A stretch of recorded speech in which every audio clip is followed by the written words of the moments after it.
Last year, Kalle and I, and Nora also, I think, we were up exactly here talking about the first 30 years. And now Kalle is no more. So I was thinking maybe say a few words about what he has left behind and what we can learn. But first, how it started. And this started actually here at the University of Oslo, where Kalle and I, and also Kristin and others, we were very occupied with one professor who's kind of dealt with participatory design and development and Scandinavian traditional information system. And I discussed a lot with Kalle and this professor, Kristin Nygaard, about how could we use computers for development, for the betterment of the world and the developing world. And then Kalle left for Uganda and worked on GIS and forestry and things like that. And I went for something similar, but in South Africa. And at one point, I mean, we had both our scholarship for PhDs, and he went actually in Uganda. I was in South Africa. And at one point, I was flying somewhere, and it was one guy next to me who asked if we could change seats because he was so sick. He had a terrible hangover. And I asked him, why? What had happened? Yeah, he just came from Uganda, and he had been to a farewell party for a crazy Norwegian called Calle Hedberg. And this Calle was going to start his PhD in Oslo. And then I called, when I landed, and I called Calle and said, what do you mean PhD in Oslo? That's a stupid place to start a PhD. So I suggested, come to South Africa, because here everything can happen, revolutionary times, 94 and all that. And he said, yes, okay. And he came and started with land reform, a system for land reform, and GIS system for land reform. And as some of you might have noted, that's still a hot issue with Trump and Musk and all that, talking about land reforms in South Africa. But Kalle started with that already then in the 90s. And then, of course, we continued with the DHIS, and Kalle was actually the architect behind and designer behind the DHIS version 1. And since we were occupied with how to support, I mean, the local levels, the people, and make development, it was about participatory design to make systems together with the users.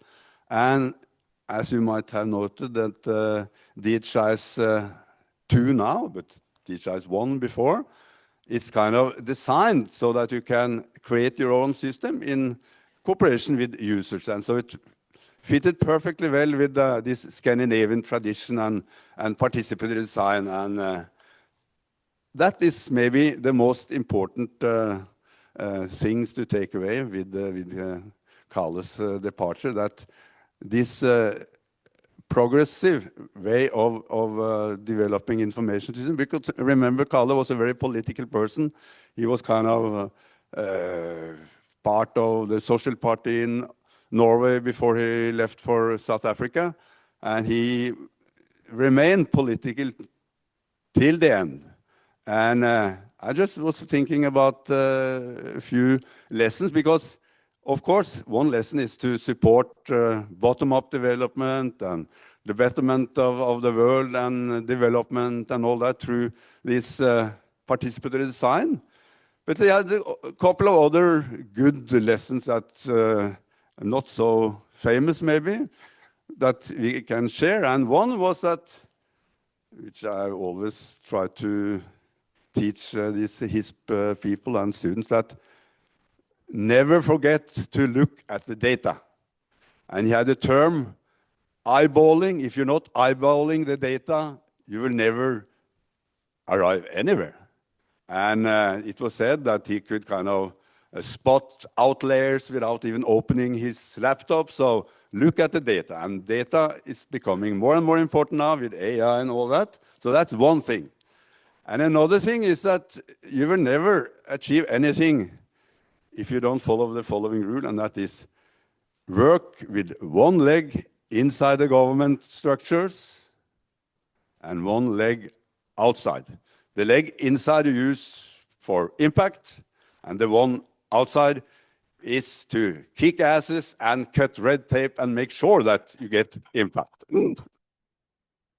So that's maybe the most important lesson from Kalle.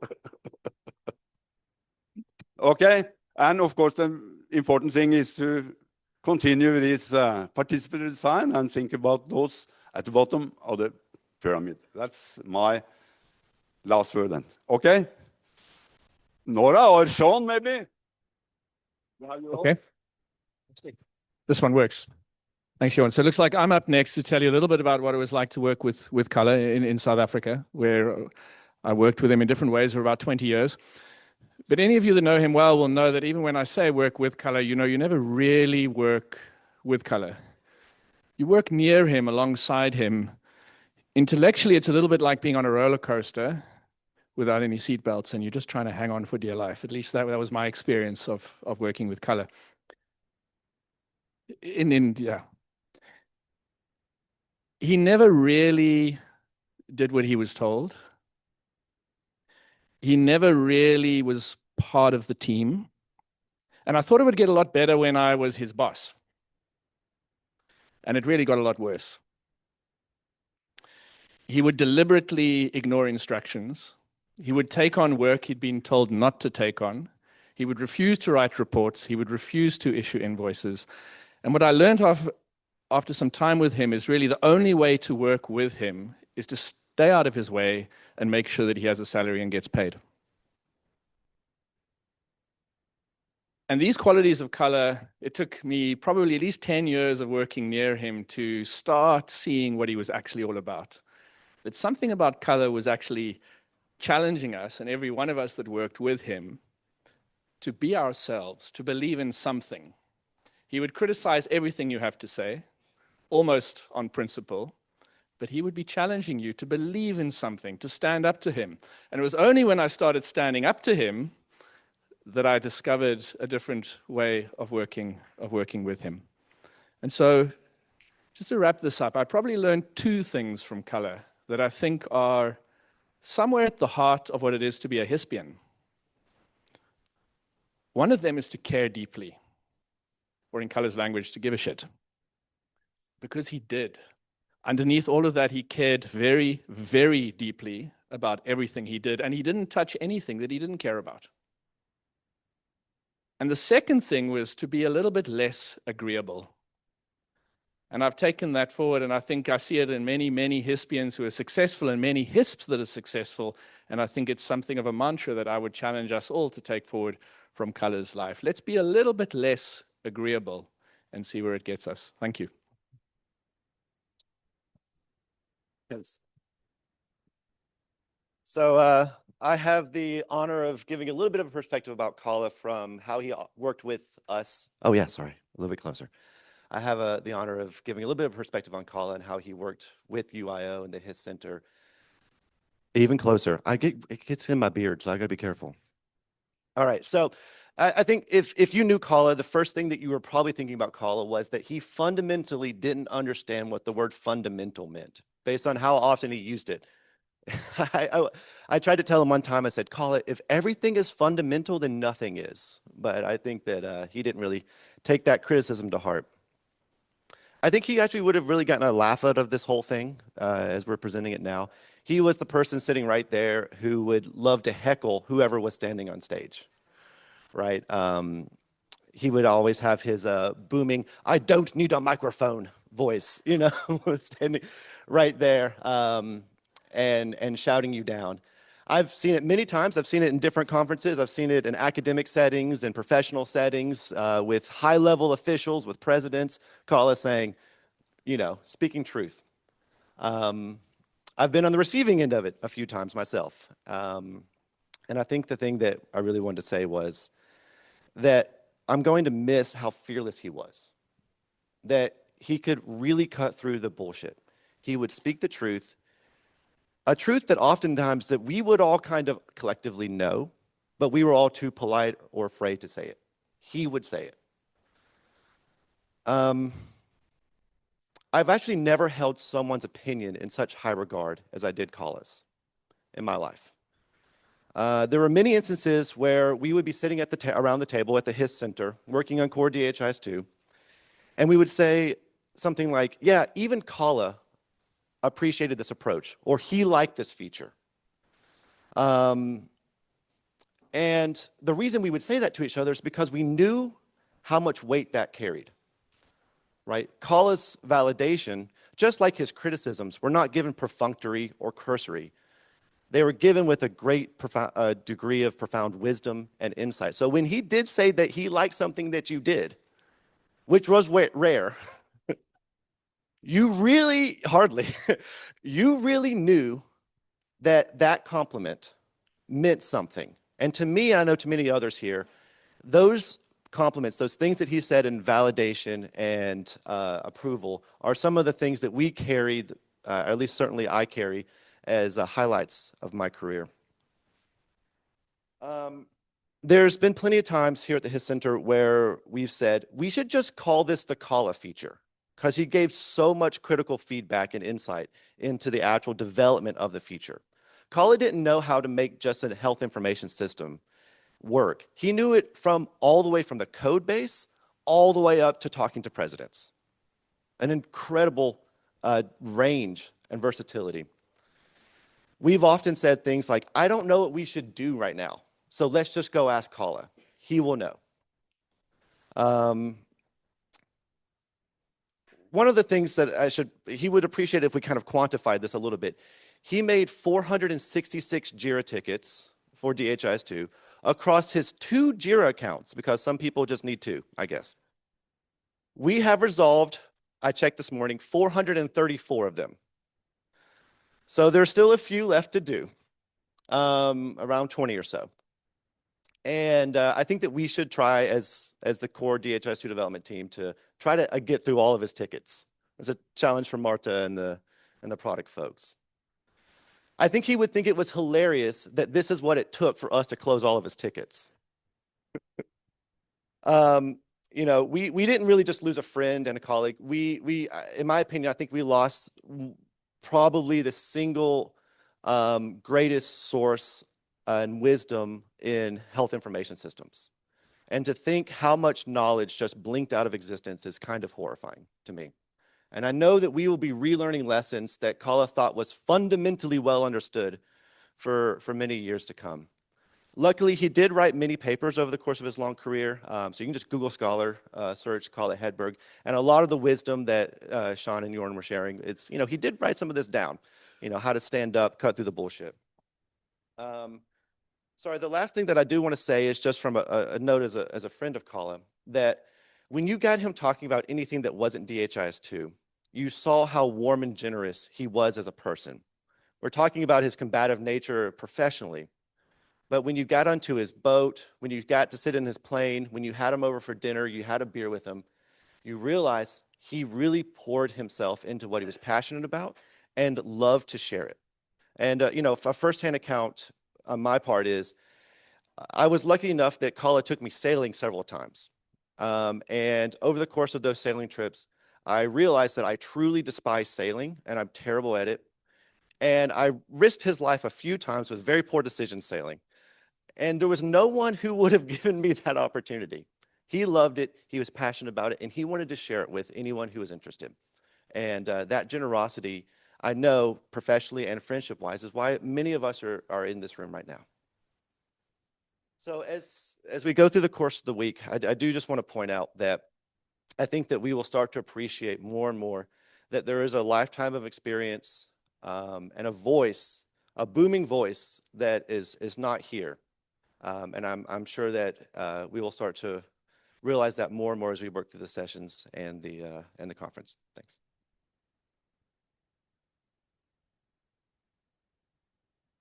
Thanks. Thank you.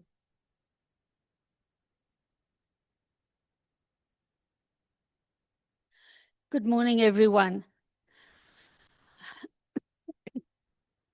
Max, whoever put that slideshow together, I want to thank you for the bottom of my heart.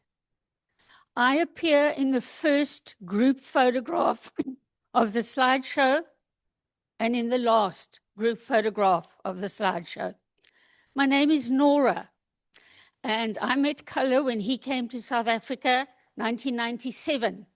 We have been friends, colleagues, a mentor, and everything over that time period. And my tribute today is about being Calle's friend. And we were only friends. A few years ago, HISP South Africa decided that everybody need to do a Myers-Briggs personality test. You will believe me that out of 80 people, Calle and I had the same configuration. The only two people in that group of 80 people. Maybe that's why we got on. We, as Scott would also say, we had our ups, we had our downs, but our friendship remained. We had the same family of health issues, and we both needed a very expensive weekly injection medication. And when Calle couldn't get his for various reasons, he'd come and steal mine, because I had some spare. The good news is that when he died, the family discovered some injections in his fridge. It's injections that you take once a week. I'm going to visit the family this weekend and get them back. There were a lot of photographs of Calle flying. Calle learned to fly, great difficulty in getting his private pilot license test because of some minor health issues. But he got his license, he built a plane called Zulu XML, and he flew around the world with it. Took him 9 months.